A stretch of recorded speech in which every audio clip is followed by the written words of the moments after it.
Hey there, welcome to the show. My name is Brett, and this is me live on the internet. This is something we do every week on Thursdays. So if you're watching this live, click that subscribe, do all those YouTube thingies because you want to join this show and ask questions. So we're all talking about DevOps and Docker, containers, Kubernetes, cloud native, cloud computing, you name it. We're talking about that DevOps thing, right? Everything from your machine's code to getting it onto a server and beyond. So I got an exciting guest today, but let's talk a little bit about how this works. So in case this is your first time, we're asking questions in chat, we're having a discussion, so it's a nice thing that you can be here live. If you're watching this after the fact, just show back up on Thursdays. The show is now sponsored by you. So thank you all patrons. If you're watching this show either live or after the fact, thank you so much if you're a patron. I have now, we have over 100 patrons subscribing to this and the podcast and other open content and open source tooling that I create all around learning Docker, Kubernetes, and containers. So the cool thing is you can go to patreon.com/Brett Fisher, and you don't actually have to pay a thing to get all my updates. So imagine it like a private little feed and notification of any time I release new content or new open source or we update one of the courses or something like that. You can get that here just by clicking the little follow button. But if you'd like to buy me a coffee every month and thank me for all of this free stuff and also get exclusive Discord benefits, that's one of the things you now get, as well as with the High Fiber Club, we now do a monthly hangout on Zoom. Basically, it's hanging out with other people doing DevOps for a living. And we just did one actually was it last week or this week? I think it was this week, actually. And then we also have one coming up. I think we're going to do 2 in November. So you'll definitely want to check that out if you're interested in getting more into the community and whatnot. So anyway, thank you so much to my patrons. I really appreciate your support. Let's get on with the show. So today we're going to be talking all about MicroK8s and a bunch of other canonical tooling. That's the company that makes Ubuntu. And here on the show with me have Alex Chaquiez. Hopefully I got that close. He's out of France, Nice actually, and you have a background in IT and telco, but now you're working on the MicroK8s team. So welcome to the show. Thanks for having me. Yeah, Super so excited to be here. I'm excited for you to be here. You actually reached out to me on Twitter 8 months ago, something like that. Yeah, And I think it was like 6 months ago or something. yeah, and we started talking about MicroK8s and how much I'm using it in my courses and I enjoy using it. It's a really easy Kubernetes distribution. So we started throwing around the idea of like, how do we get you on the show? You know, what you asked me about help I needed. And so it's been really great. I've enjoyed having the sort of the support of Canonical to make sure our students are getting, because, you know, we have hundreds of students a day actually starting the courses, and I think we're now up to like 15,000 students a month in the courses. So that means that there's a lot of people having to set up MicroK8s and and learning Kubernetes at some point, right? Um, Yep. so tell me a little bit about your background, how you got into Kubernetes and this MicroK8s thing. So I have a software engineering background. I finished my studies in the University of Patras in Greece, and then I started working for Nokia in Athens. Still as a software engineer, but the telco space is like a really particular industry, to say the least. A lot of learnings, telecommunication protocols, while doing sort of a maintenance and operations as a first job. And then I moved into a little bit more to the software architecture and 5G and SDN projects, cutting edge. And then, yeah, I felt that I'm more into organizing technical teams rather than doing the tech work myself. And I slowly evolved into a product manager, and I joined Canonical 11 months ago. I had some theoretical knowledge around Kubernetes, but I really got my hands dirty with MicroK8s. It's been actually really useful for me to use the product itself to learn Kubernetes. I've think is one of the easiest way for people to onboard to their Kubernetes journey. And now we even have like enterprise grade features, and we consider it to be production ready. So it's like really the end-to-end story we want to tell. Yeah, because when I first learned MicroK8s a couple years ago, or at least about it, and I tried it out, um, it it's a quite a different tool than it is today. And Yeah. I mean, I think back then it was single node only. Um, it wasn't necessarily bragging about being like a production ready tool at the time, and it was Mhm. kind of early days, but it's changed a lot, and I keep seeing, especially from you, thank you, updates on major new features. So I'm excited to get into some of those details in the show today. So for those of you watching and you're live, you have a chance to ask questions about Kubernetes distributions, specifically MicroK8s. I have been saying MicroK8s for a long time, mostly because K8s was the original way I was saying the mini version of Kubernetes. And now we have all these different variations on not just how to say Kubernetes, but now every distribution of Kubernetes, now, the 1,000 ways there are to say kube control. So for those of you out there wondering, if we call it different things, that's just because it's the internet, and there's the official way to say it, maybe, but the rest of us all have different ways of saying it. So you're okay with your way of saying it, and I'm okay too. So what is like? So over the course of 2020, there have been multiple updates to MicroK8s. So for those that have taken my courses, they have learned some of the basics about installing it on one machine. They basically just do the simple install command, which we can get to. But what else is beyond that now? I know that they could enable DNS and a couple of other built-in features like ingress and whatnot, but what's happened this year? So a lot of things have happened. I think the first major story was about the native installers for Windows and Mac OS. So in the beginning, as many people have already used K8s on Windows and Mac, you needed a virtual machine to host a Linux OS and then deploy Kubernetes on top of your Linux in the VM. What we have done for Windows and Mac OS is effectively provide with a native installer, which means that if a Windows user was to click on this little Windows icon here, they can get the installer for Windows downloaded on their Windows machine, and then run the GUI, the wizard, exactly the same way as one would do for any other Windows application. And then after the setup is complete, there is a lightweight VM with multipass, which I guess we'll discuss in more detail along the way, and we'll host MicroK8s inside that little VM. What it means is that all the complexity of setting up a VM environment is removed from the end user. And yeah, so you can see here, you can click on the download and you get all the install instructions for your Windows setup, and likewise for Mac.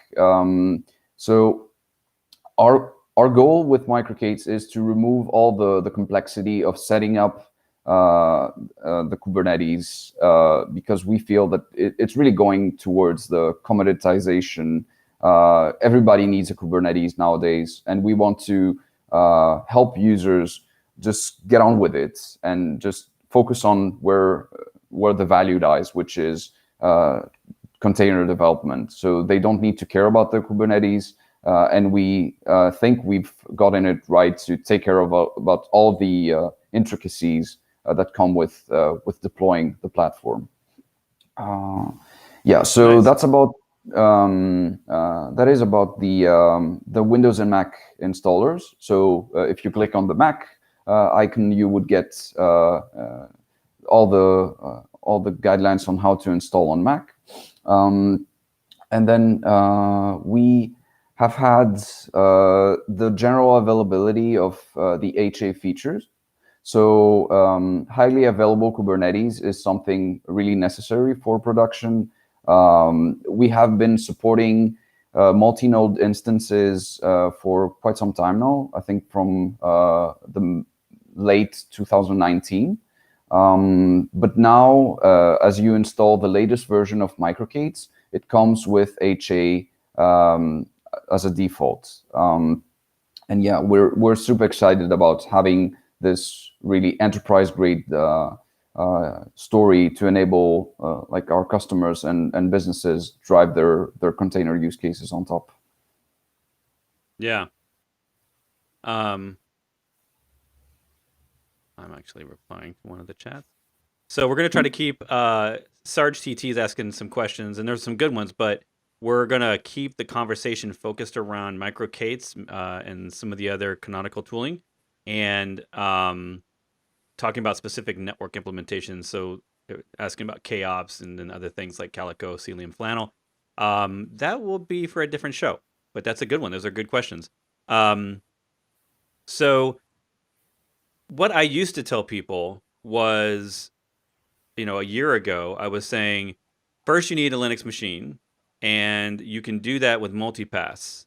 So you're telling me that on Mac and Windows, because if I'm on an Ubuntu machine or any Linux machine, I can use the Snap, which is like an easier way to install a package, right, on Linux. I can use that to just have Kubernetes natively on my machine. That's actually one of the distinctions I try to make, because students have a question about the difference between Minikube and MicroK8s. And I talk about Minikube being sort of a virtual machine manager, where MicroK8s doesn't require a virtual machine on a Linux box. You basically provide any Linux machine, and it installs natively on there. Exactly.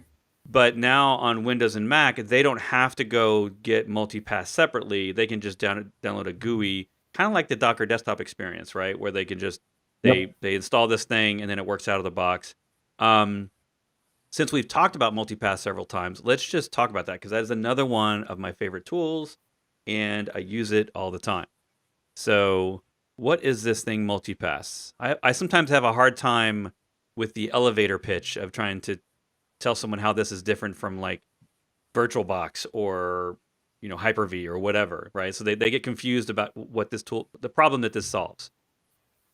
Yeah, so it's pretty much a similar experience that multipass provides. What for us, the elevator pitch of multipass would be like the easiest way to get an Ubuntu VM. It doesn't need to be an Ubuntu VM, but like that's really where we come from. You can, again, install it pretty much anywhere. With MicroK8s, you don't need to care about the separate installation anymore as of the native installers.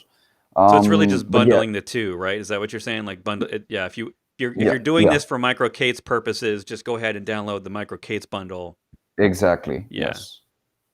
Sorry. And then no, I mean we have appliances in multipass, so you can sort of have your specific images that you want with the OS and the applications enabled within multipass, so you can launch your VM that would include like a specific set of configurations and applications. It's really super easy. Like I think CLI wise, it's probably one of the easiest virtual machine managers that I've seen around. I've used many of these, especially on Windows, but for Linux and the CLI, I think multipass is really probably one of the easiest solutions there.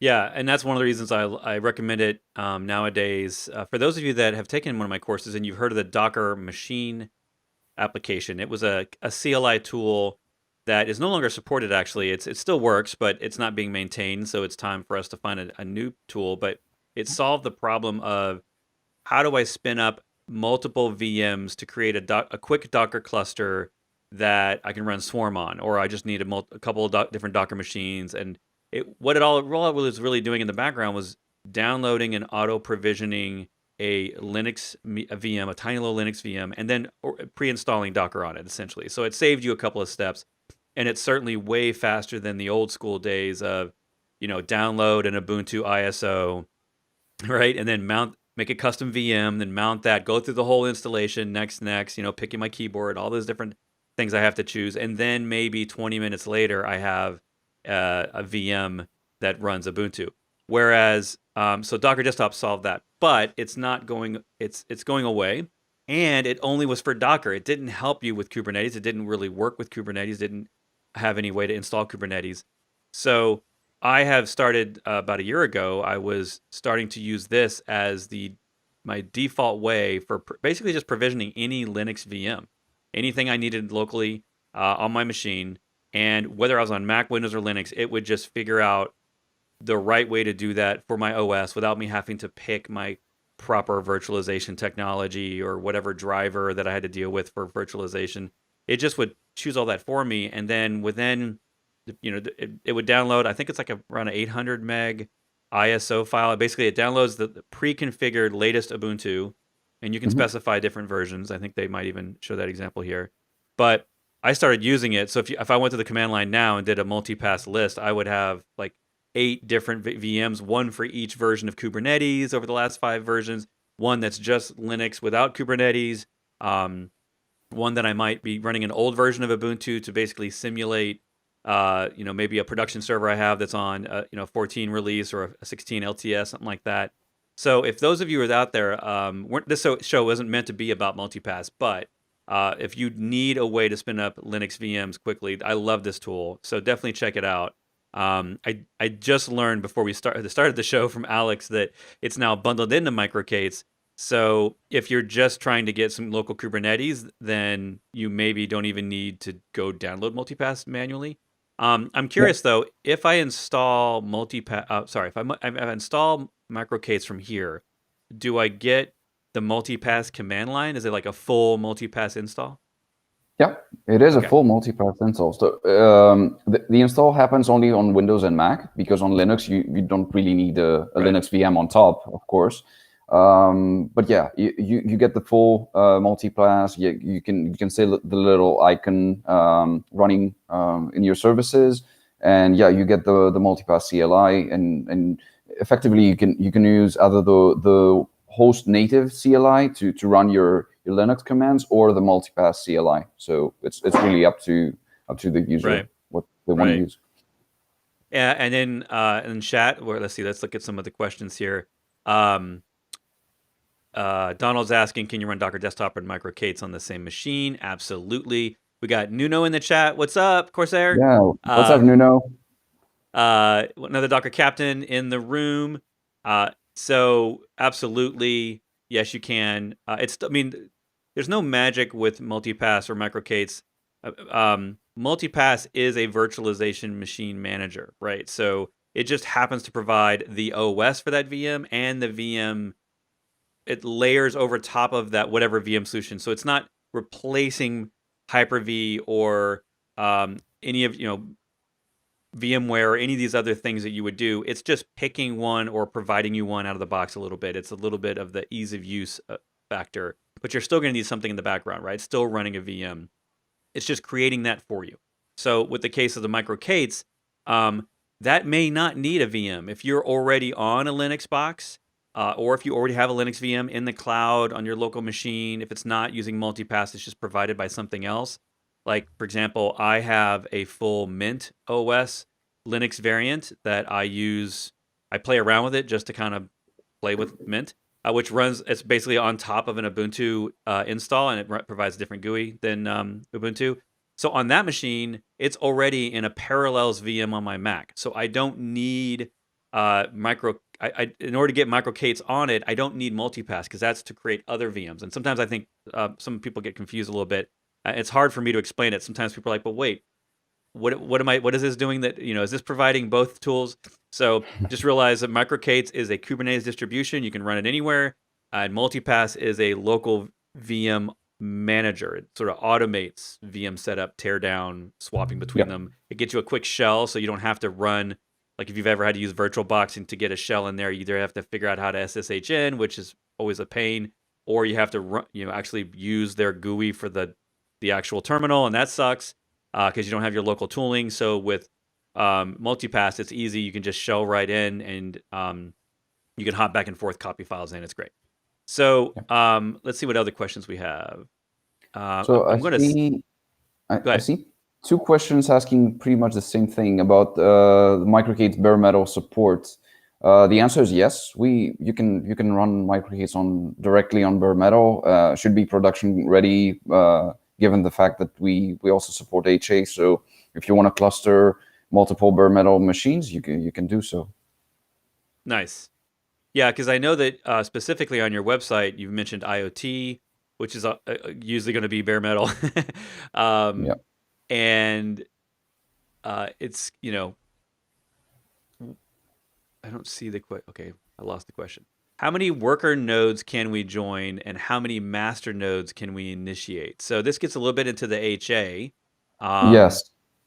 So for the worker nodes, there's no limit that I know of on the number of worker nodes that you might want to join. It really depends on the resources of your system.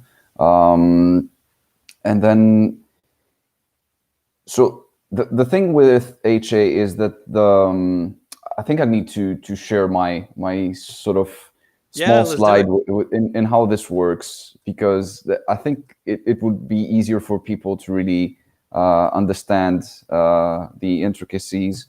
Let me go on to present mode, and I need my slide here, because I always figure out that it's way easier for people to understand when I show them the picture instead of just saying a bunch of words that don't really explain nicely. So we took a kind of a step-by-step approach in enabling high availability for K8s. So in the beginning, we just were supporting clustering. So we went from supporting a single node, so you would install MicroK8s on your host, to being able to link multiple hosts into a single a multi-node cluster. So here we have a node, and then if I type MicroK8s join on a second node, they will automatically see each other. And then a third node, just again with the single command, MicroK8s join, forms a 3-node cluster, and so on and so forth. So you need the add node command on the first, on effectively what would be your master node, and then joining the rest of the nodes. And then you will have the API services available from all of the nodes. But then your master node would be only the first node, and the rest of the nodes would be the worker nodes. So that was like right before we announced HA. So with HA, it's a little bit different. In order to support HA, you need to have the Kubernetes data store replicated alongside, replicated in multiple nodes effectively. So the add node command still stands for the first node, but then what we did is we embedded the data store into the Kubernetes API. So the join will effectively connect the second node to the cluster, and then the third one. And the magic that happens is that as soon as we have 3 nodes linked into a cluster, the database is automatically replicated. So we have a leader node in the database quorum and 2 voter nodes to ensure that all the Kubernetes state is properly replicated across all nodes. And then if I add a 4th node, the 4th node would be a standby node for the database. And then the 5th node would be a spare. All right. So this is sort of what we call the zero ops HA clustering, because the only thing the user needs to do in order to have HA is to join the nodes to the cluster. Everything else, meaning database maintenance, is taken care of automatically without needing any user intervention. And so just to give you an example of how this works, the the self-healing result of of high availability, we have the same setup. What would happen if I have my first node die? So I might need to do it a couple more times. So you had the database leader that just died, and you will see the cluster taking care of the transition. So the second node that was part of the quorum was automatically elected a new leader. The standby node became a voter node, and then the spare node became a standby node. And all this, no user intervention necessary. So that's how self-healing HA works. So okay. So what I'm hearing is every node out of the box is a potential manager or leader, rather. Yes. And what's the database technology in the back end that's actually storing all this data? So this is probably the most interesting change that we introduced with HA. We swapped etcd for Dequelite. Dequelite is a distributed SQLite database that is actually quite popular, and it works really nice with embedded use cases. And what it does is that it has the Raft algorithm to support everything with regards to the database quorum. And this is what enables the automatic high availability with the self-healing capability. Nice. We have. Sorry, did you have another slide? I'm about to throw you some questions. Oh no. Okay. That's it. I can actually stop sharing. Oh, that's okay. So, is there support for installing MicroK8s via Mac ports? Not that I know of. Yeah, so I use Brew. Mac ports is actually an older technology that's still around. Yeah, we support Brew out of the box. Okay. So, sorry, Conrad. I think the question actually is we don't know, but it's not listed on the website in the docs that I've seen. So, well, would there be a strong use case for us supporting Mac ports? I don't know. Like, I think everybody, well, not everybody, but the most popular install tool would be Brew as of today. Yeah, I haven't used it in a decade, but maybe.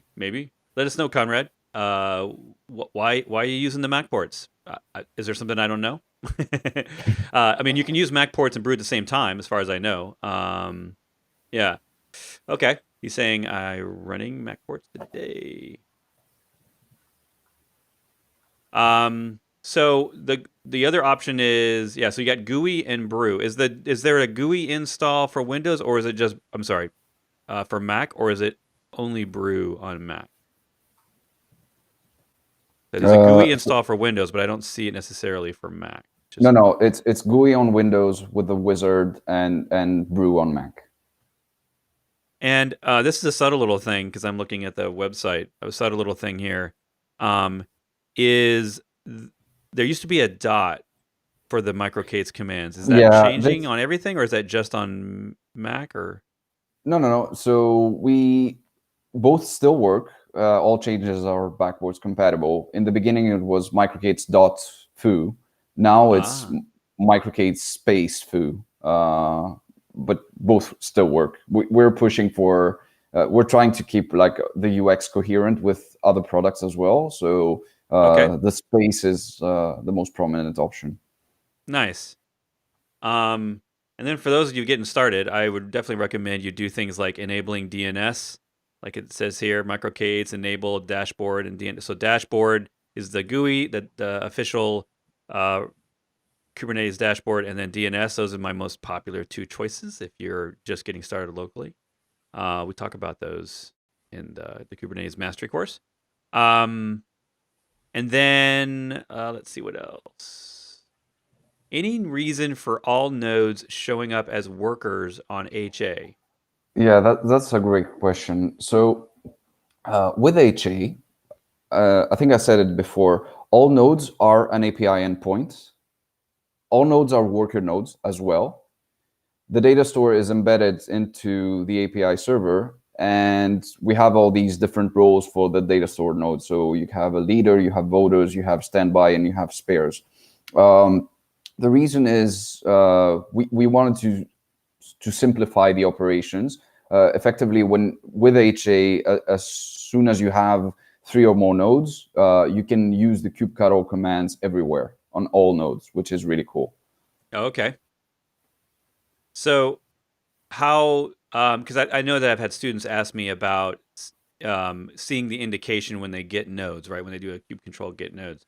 Is that still the right way to get status of like, where is my leader? I mean, I know that technically we're not supposed to care, but are there ways to see what's going on? I guess maybe the microcade status command.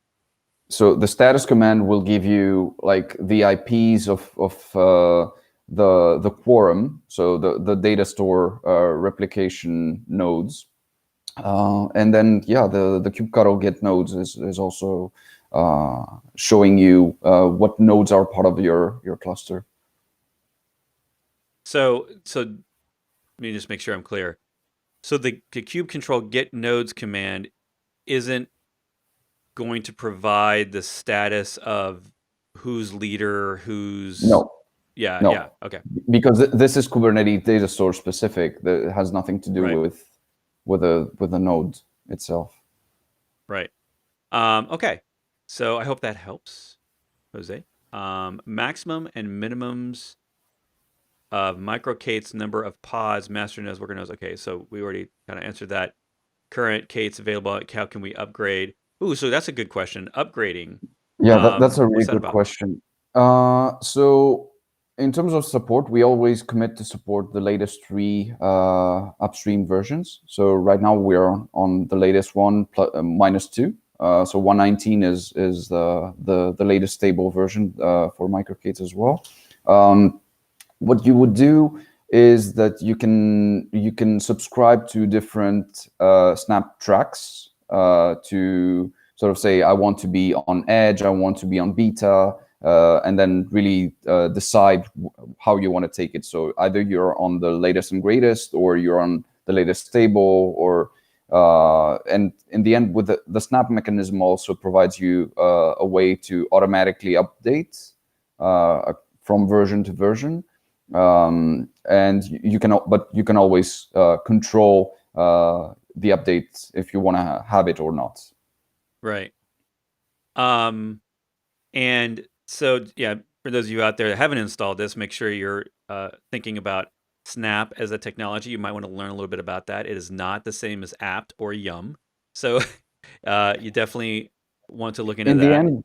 the end, the Snap is a more modern way to package software. Like it started with TARs and Debs, went into apt, and then we've been working on Snaps for quite a long time, and we feel that it provides a better packaging and isolation mechanism, and there's a lot of security benefits from it. Like you get automatic security patching, and like the updates can also be automated. So that that's kind of the cool things that come with the Snap packaging. Right. The one of the common questions I get too is someone who's learning Kubernetes and they're learning about all these different services that have to run from the whether it's on a node or a master node, one of the control plane nodes. And one of the things that micro-K8s does out of the box is it, I believe it runs on Containerd as its runtime. Yes. And it installs some of the standard services that you would expect, the API, the controller manager, things like this. It installs them, I think, as systemd services on the host OS. So, Yep. we won't have to necessarily get into it, but for those of you getting started, if you were to do something like get pods all namespaces, you wouldn't see the same thing as you might see in like a Docker desktop install or maybe a Rancher install or something like that, because that's one of the flexibilities about Kubernetes is that the way you install all of the necessary services can vary. They may be in containers and they may not. Now with this Snap, unless it's changed recently this year, let me know. But most of all those things out of the box that are absolutely required are installed as systemd services, which means if you do a git pods of the different namespaces or just of all namespaces, you won't see those there because they're running in systemd like normal host processes do. And then Yeah. as you enable optional features like DNS or dashboard, or I'm assuming the other ones like Istio registry, I haven't actually checked all of them, but those things will install as containers because I'm guessing it's easier for it to download those, manage those as containers from that perspective. Is that Yeah. correct? You No? got everything right to the detail, like really. Okay. Okay. Yeah. So I mean, and it just shows to the flexibility of Kubernetes and how each. A lot of times, students will ask me about, well, I'm having a problem with name resolution. I'm having a problem with a service port, or what, or how do I get things running on port 80, or all these different questions that are related to the specific way that they install Kubernetes. So that's how it actually gets a little challenging in the Kubernetes space because we can't all be talking about this.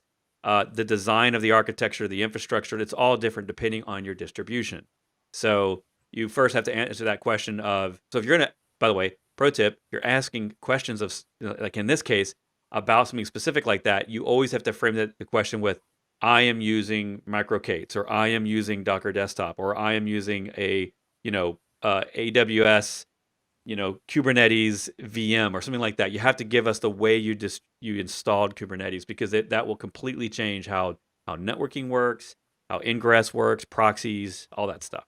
So, pro tip for those, we almost on a daily basis, we're having to tell students that, hey, you didn't give us any information. We have no idea how you're running Kubernetes. So please, please help us out. Give us some info. Snap info. Ooh, Nuno's giving us some tips here. Snap info MicroK8s is a command that you can see the channels. Talking about Alex, what he was saying there earlier. So, what about the remaining master components like API server, controller manager, kube scheduler? They have the leader, voter, standby, and spare if something goes wrong with master node.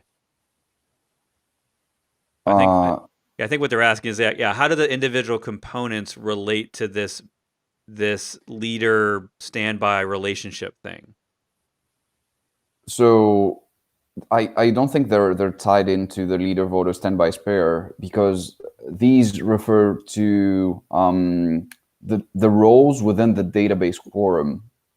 So in theory, the most difficult thing to get right when you talk about HA in Kubernetes has to do with how do you protect your data store from failure, because the state of your cluster is stored in the data store. So if you manage to make your data store highly available, all the rest can be like, okay, your server can fail, but you can still manage to recover it from the data you have stored in your highly available data store. So that's how we. I think we focused a lot on getting the data store HA right in order to ensure that if all things go south, users can still recover their Kubernetes from the data store. Right. So that. Hey, we have Koz in the room.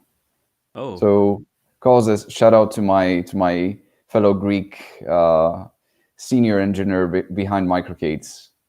We got somebody in the audience that has the answers.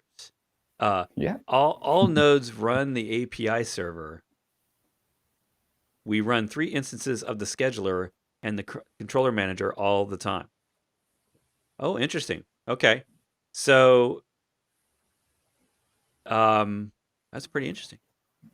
I'm trying to think of another like sort of a minimal install kind of tool that does that, where it runs the API server everywhere. Yeah, because the fine print in a lot of cloud distributions even is that they might only be running one database node or one copy of the API at a time. And now, they're granted, if the problem here is like Egan, what is it, the cart before the horse thing, or the chicken? It's the chicken or the egg scenario. If you're running all these things in Kubernetes, then when you have to manage when the infrastructure goes down, Kubernetes isn't there to actually fix all these services. So again, I think these things are all running in systemd. So you'll, I guess there's some sort of manager, like some sort of agent that's not kubelet, I guess, on these systems that's running in systemd. or is kubelet like what's doing the job of running all of these things? I don't know if you know the answer to that, or we're gonna wait on the I internet delay don't. for your. I don't, but I think Cos can chime in and save me in the chat. But yeah. Yeah.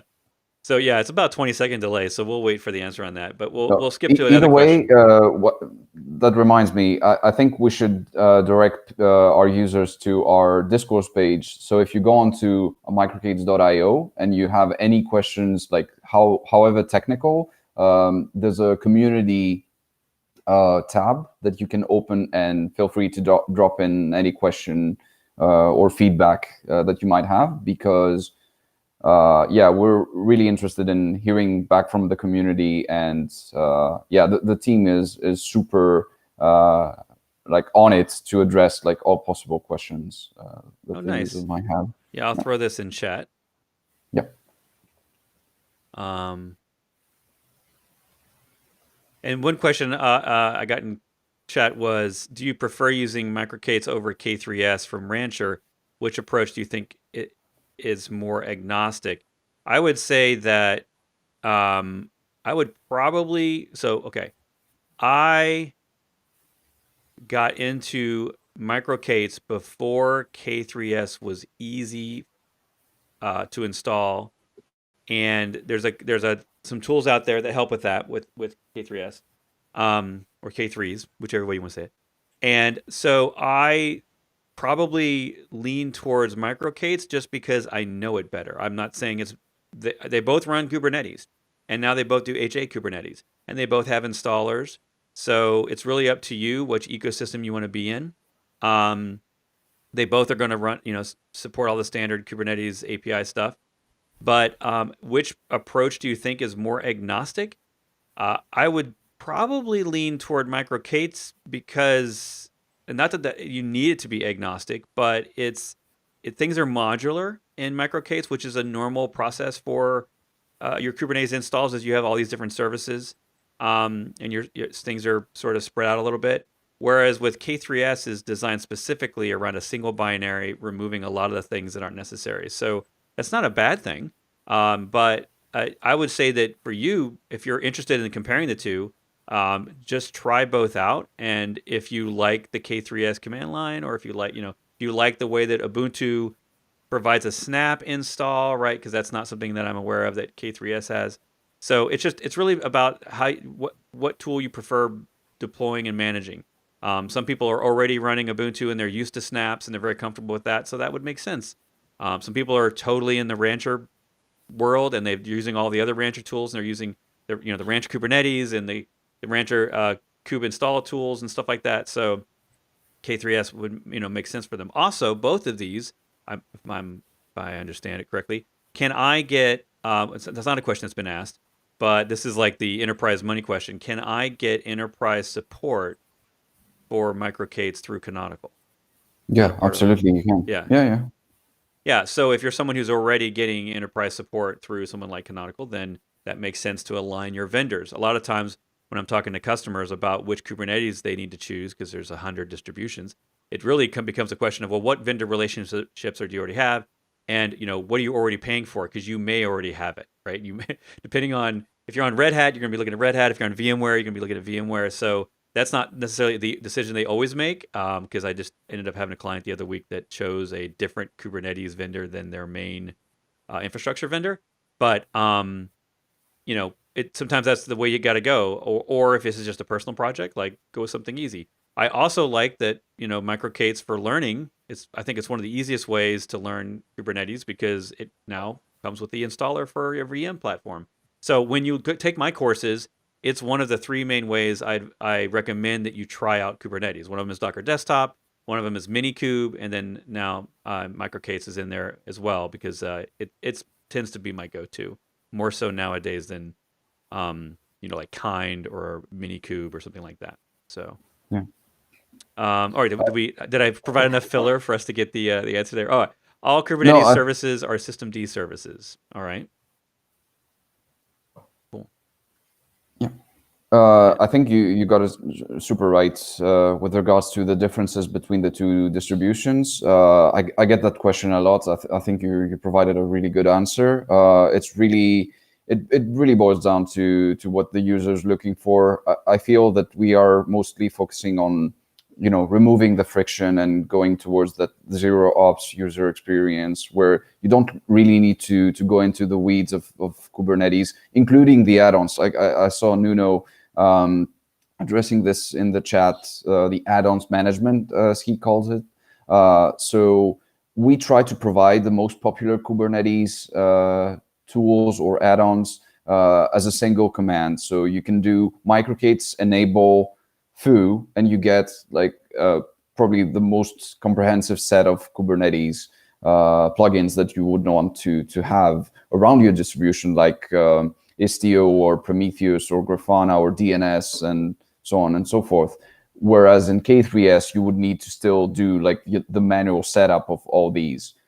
I'm not saying it's super hard. It's just like one less step to take. And the same experience applies to pretty much everything we do in micro-k8s. I've sort of tried to show you how HA works. It's a single command to add nodes into your cluster. As soon as you have 3 or more nodes, poof, you get HA magic. I know in the K3S world, it's probably like a couple of more commands. It's really not that big of a deal. But yeah, I think both. It's really good to have the differentiation between the distributions, and yeah, it definitely makes sense to have both around. And I should actually also say that we are also using the Kine sort of middleware that Rancher provided in K3S to do the work to enable Dequalite instead of etcd, and that's like the Kubernetes community working towards similar goals and having different distributions benefit from other people's work is really nice to see. Right.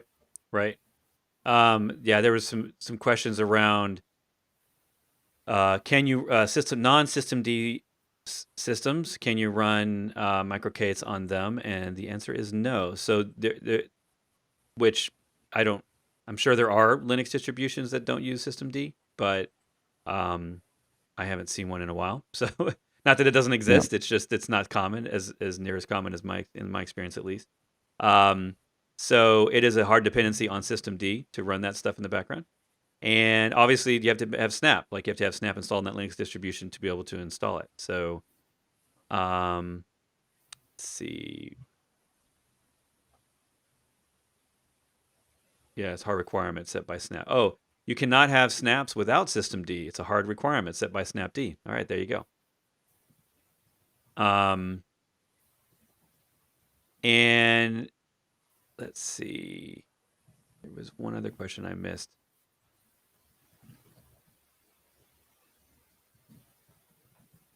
Oh yeah, Nuno's just talking about how they're built differently, K3S versus micro-k8s.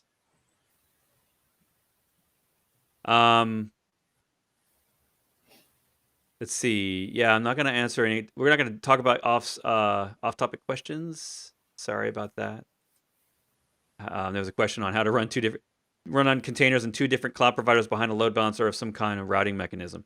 So that's a pretty advanced setup. I don't have a single customer that's ever done that. So usually, if it's just a website, you're going to have like an external load balancer, and you're just going to have to route them between zones. And yeah, well, not availability zones, but regions rather, something like that. But micro-k8s has add-ons management, and K3S can be installed everywhere without snap. Oh, that's an interesting distinction. Thanks, Nuno. Yeah. Yeah, the other big difference is, as we said before, K3S is a single binary, like they've recompiled effectively all the Kubernetes services in a single binary, whereas we provide all the Kubernetes binaries, everything coming from the upstream, in a single package, which is the snap.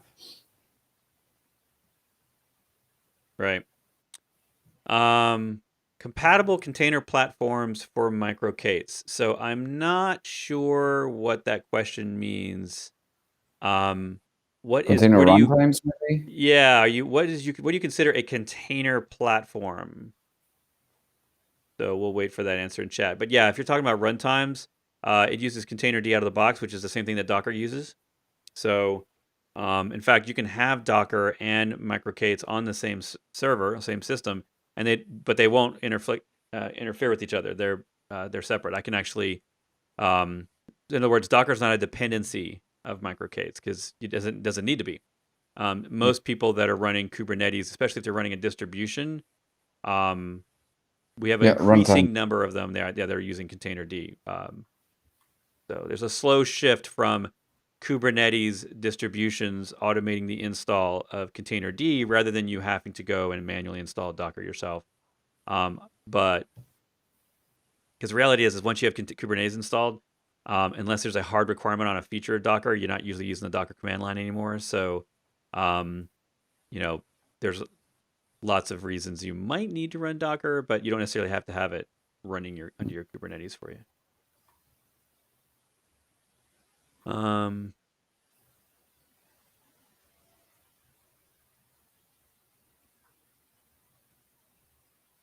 All right, I think we've wrapped up all of the questions, and we're kind of a perfect timing. This is like a perfect time to wrap it up.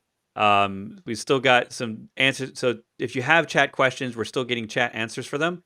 But I think let's talk about how people get started. So a lot of people say it sounds like they have not used MicroK8s before.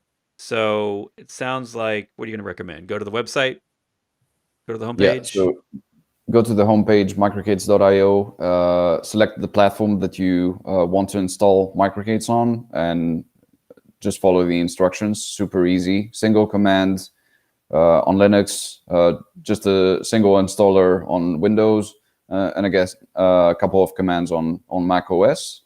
And then everything's pretty comprehensible. You can use the MicroK8 status command to see the health of your instance, and then check out all the different add-ons that are available.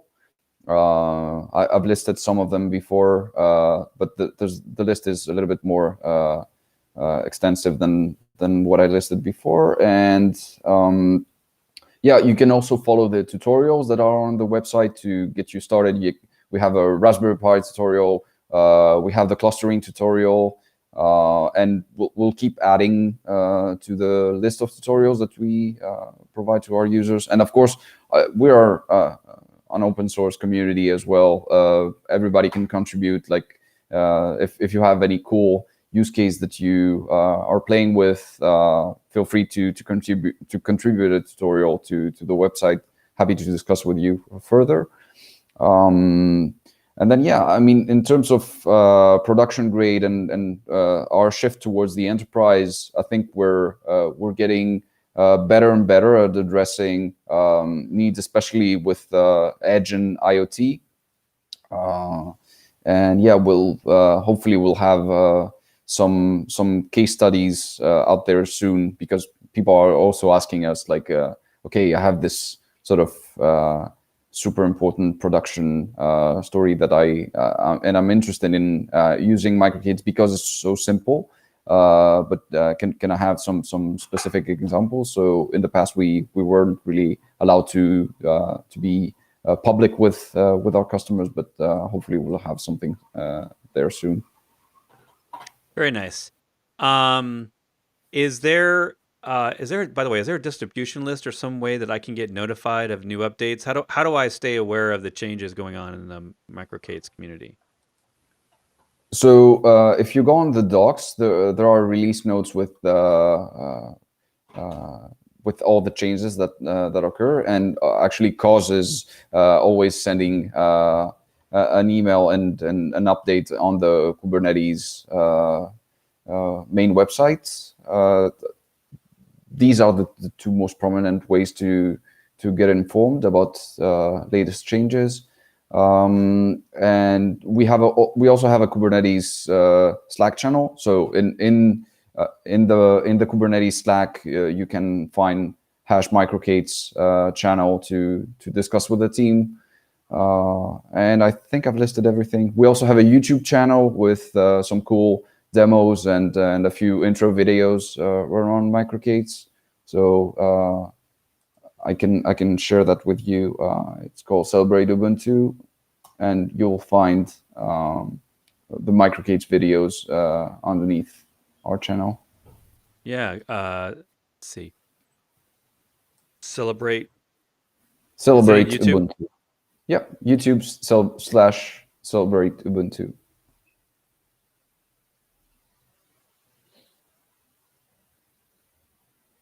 There you go. There we go.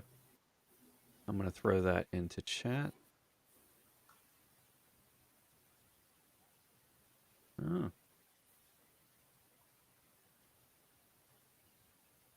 By the way, while you were talking, I was actually realizing that in the install, I probably left it.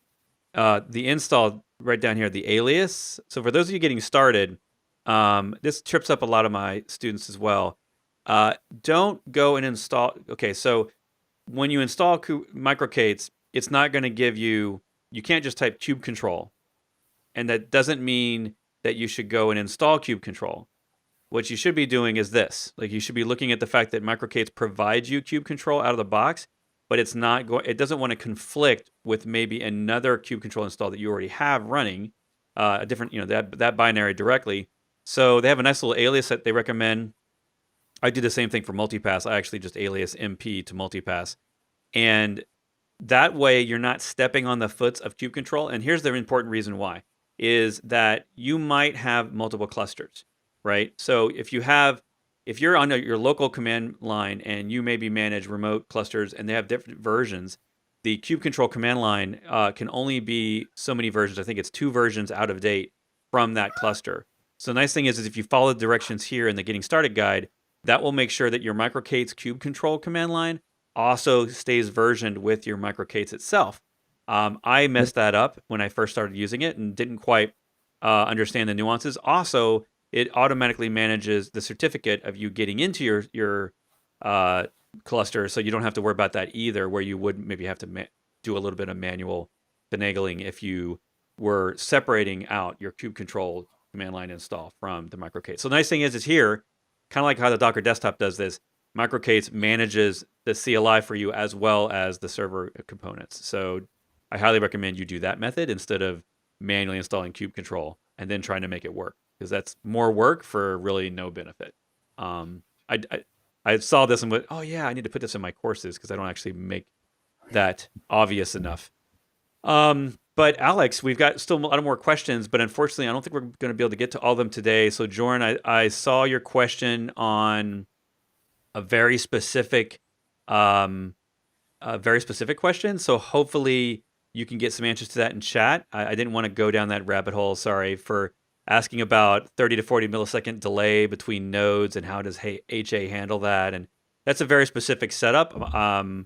I would say that you absolutely should ask the community, jump into their Slack chat or the Discourse community and ask about that, or just test it yourself and let us know your results. So sorry, I was not ignoring you. I accidentally skipped over that question.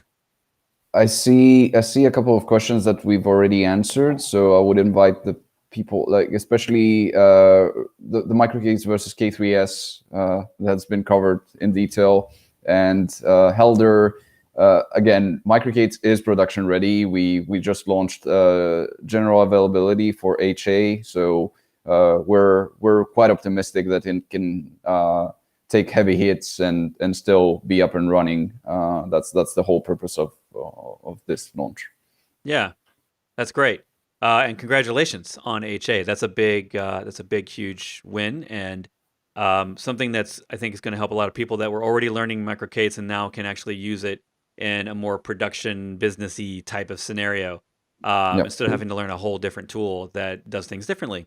So the websites are all in. We've put them in chat. They're all in there, and the next thing for everybody to do is to go check that out in Multipass for managing your VM. So don't forget about Multipass if you're not checking that out. We mentioned that earlier as well. And that's going to be it. Thank you so much, Alex. This has been a Thanks so great much for chat. having me. Yeah, and so the is there a Twitter feed? I actually was confused about this. Is there a Twitter feed that people can follow on Microcates? You, on Microcade specifically, no. But Is there an Ubuntu you one? can always, yeah, you can always follow the Ubuntu Twitter feed I'm a at Twitter guy. Ubuntu. Yeah, Yeah. I'm not that much of a Twitter guy myself. I'm more like Facebook and LinkedIn. But yeah, All right. I'm always there for work purposes either way. Right. Right. All right, everyone. Well, thank you so much for showing up live this week. We're going to be here next week. And again, if you want to get updates about what's going on, what's being released in terms of my content and my stuff, jump over to Patreon. The link's down below. Next week is KubeCon, I believe. And I I am going was to about to be, remind you. yeah, yeah. And We we've could got a have couple of drifted things real away there. quick. Yeah, a couple of things real quick on next week's KubeCon. I'm going to be doing I think a thing on Friday. So the last day of KubeCon, I'm going to be on a panel, and we're going to be talking about the day's events at KubeCon. You will see more of that stuff if you jump onto my Patreon. You'll see, or my Discourse server. So actually Discord, not Discourse. So the DevOps.fan URL that you're seeing above me over there, that is my Discord server for chat, which is like Slack but better. So we are now running a little DevOps community over there. Go check that out, or join my Patreon, and you'll get the updates on what's happening next week with that. What is the Microcates team, or specifically, Canonical, doing with Kube Control or Kube Control, KubeCon next week? There's too many acronyms. So yeah, too many cubes. So we will be there as a gold partner. So if you're looking for cool demos around our case distributions and all the other infrastructure automation or application layer things that we are doing at Canonical, feel free to jump by our booth and watch the videos or discuss with our friendly people. And then we're also hosting an operator day. So for those of you that are interested in Kubernetes operators, you might want to join on November 17th. I will actually send you a link, Brett, so we can share the details on how people can join the operator day. You will learn how to use Kubernetes operators to effectively streamline your infrastructure and application operations. Oh, nice. All right, so I'm going to dump this in the chat. People can get that for Operator Day, because that sounds handy. Yep. All right, so everybody, see you next week here on YouTube Live, same time, live every Thursday, and then we've got more stuff going on next week. So again, find me on all the things, Twitter, whatever. It's all there. Thanks again, Alex. We'll see you soon. Thanks. Bye-bye.